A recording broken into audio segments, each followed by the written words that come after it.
Football, or soccer as it is known in the States, is extremely popular here. It has not caught on yet in the US, but it has legions of rabid fans all across Latin America.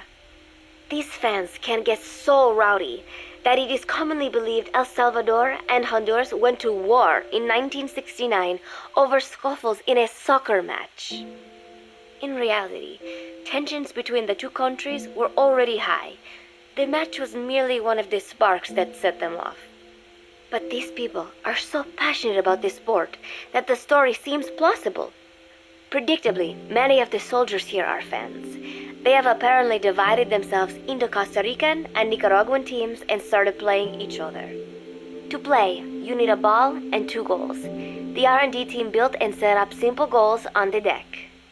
I had absolutely no interest, but Chico insisted that I come and watch.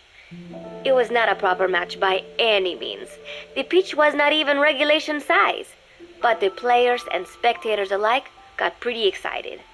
They banged empty cans and shouted cheers through the handmade megaphones. It almost felt like carnival. Huey, the referee, blew a whistle to start the match. The soldiers' training has left them in excellent physical shape, but they lacked the honed skills of professionals and their play was quite rough. Midway through, one of the men collided with another. They started shouting at one another, but Huey stepped in. "I thought we had forsaken our countries, become one with the earth," he said, quoting Snake. "We are not competing for national pride here, and we are not fighting for the good of any one country.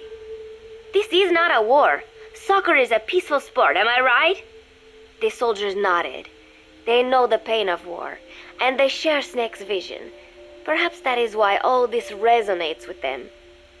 Team Costa Rica was down a man, and somehow I was picked to fill in.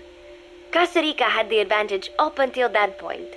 I suppose Huey wanted to keep it balanced. The soldiers agreed with Huey's call. Maybe the Costa Rican players felt an even matchup would be more fun too. I could not be bothered to run at first, but chasing the ball out there in the hot sun, I was soon drenched in sweat. Before long, I found myself actively seeking out the ball, partially out of desperation.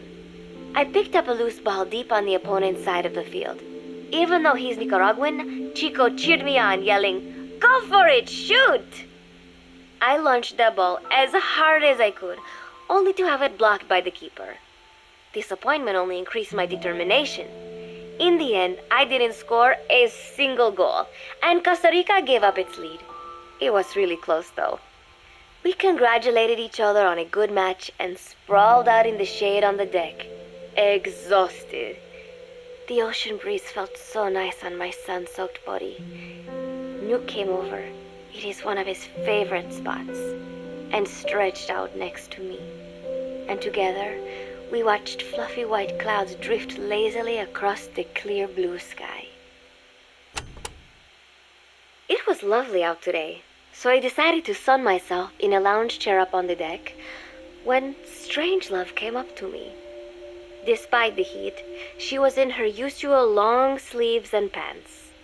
I waved at her. She looked away and mumbled, "Hello there. Fancy meeting you here." I asked if she needed anything, feeling her eyes creeping up and down my body like she was savoring it. Finally, she swallowed and said, "You have such beautiful skin." Bewildered, I shook my head and said, "No, not at all. I had heard rumors that she was a lesbian, but she couldn't be after me, could she?" She continued to stare and said, "No, it is beautiful, but you must not let yourself get so tanned." And then she took my hand in hers. "What is wrong with a little sun?" I asked, trying to cut the conversation short. But she shook her head violently. "No, you mustn't. A young lady should take better care of her skin." She was acting strangely now, as if aroused. She lectured me on the perils of tanning, how it ages skin, causing wrinkles and spots, and in the worst cases, even skin cancer. I knew already that tanning could cause spots, but I thought only pale-skinned Anglo-Saxons had to deal with that. Having a scientist tell me it causes aging, though, that spooked me a little. If I am to keep playing the teenager, I will have to start paying more attention to my skin. Sensing my anxiety, she took a small tube from her pocket. She said it was the sunscreen she always used. She told me to keep it. I didn't know what to say. I was more than happy to take it, but exactly what were her intentions? Was she merely being nice? Or is she really into me? Either way, there was no reason to refuse, I suppose. I have undergone training. An out-of-shape woman does not pose any real threat to me. Having power means not being afraid. It is the same on a global scale. A country with nukes can dictate terms to a country without them. I thanked her and took the tube. Then she offered to put some on for me. She squirted some lotion onto her fingers and began rolling it into my chest. It happened so suddenly, and I was so taken aback that I did not even think to protest. She caressed my stomach with her long white fingers, then slid them upwards between my bikini-clad breasts. What? Wait, I sputtered as her moist eyes met mine. She was beautiful. Somehow, I found myself captivated by this woman more than 10 years my elder. Hold still, she whispered in my ear. I nodded silently, unable to refuse. My body went limp, motionless, as if in a trance. Gently, carefully, she rubbed the lotion all over my entire body. I shouldn't have enjoyed it, and yet I could not help myself. For a moment, I was spellbound. That woman is dangerous. I had better watch myself.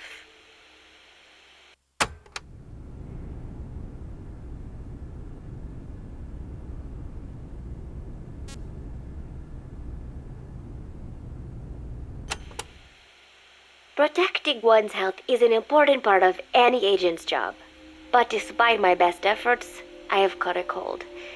Now that I think about it, Mother Base's numbers are on the rise, with soldiers coming from all different places and backgrounds. It is no wonder then that sooner or later someone would bring in a virus. That said, what I have got is just a common cold. The medical team said I'd need a few days rest, so I've been restricted to my room and put on bed rest. I thought I'd gotten used to not having anyone around to relate to, but at times like these, being alone is just miserable. All I could do is lay there and stroke Nook's back, trying to take my mind off how bad I felt. Nook just sat there, not making a sound. But I did have visitors. Amanda and Chico, Huey, Cecile, Miller, and a few of the soldiers I've become relatively close to. Amanda made me a soup with herbs she said were good for a cold. Miller told me to take it easy. I will sing you a lullaby, he said, then broke out a guitar and sang some incomprehensible song in Japanese. I did not need to understand the lyrics to know he is an awful singer. Then he said, "You know what is good for a cold? Suppositories. Here, I'll show you." He began to take off his pants, so I threw my tissue box at him to make him go away. Then Strangelove showed up, saying she had some miracle Indian cure. "It has got eucalyptus extract," she said. "It works best if you rub it into your chest." And then she tried to take off my nightshirt. I whacked her with my pillow, and I got rid of her. Chico brought me a little flower in a cup. It had been growing in a little bit of earth that probably found its way on board stuck to something else. "I found this on the deck. Here, you can have it." He tried to act nonchalant, but I am pretty sure he's got a crush on me. None of them understand. If they thought these little visits would cheer me up, they were wrong. Tonight, Snake himself came to my room. Like the rest, he believes I am just a schoolgirl and treats me as such. Why did you abandon your country? I asked him. Why create the MSF? Of course, I knew the answers already, but I wanted to hear it from him. As I had imagined, he was not exactly forthcoming. All he would say is that his country abandoned him because all he could do was fight, and that is why he needed the MSF, because that is all he is any good for. Then he said, fighting is the only thing I understand, but that does not mean I have got a grudge against those who believe in peace. I am not one of them, and I do not believe in peace. Conflict is in man's nature. We fight our enemies in order to survive. Maybe we are not so different after all, he and I. But that is exactly why I'm going to have to kill him, or else he will have to kill me. When I stop and think about this wretched existence, being killed by a man like that suddenly does not seem like such a bad thing.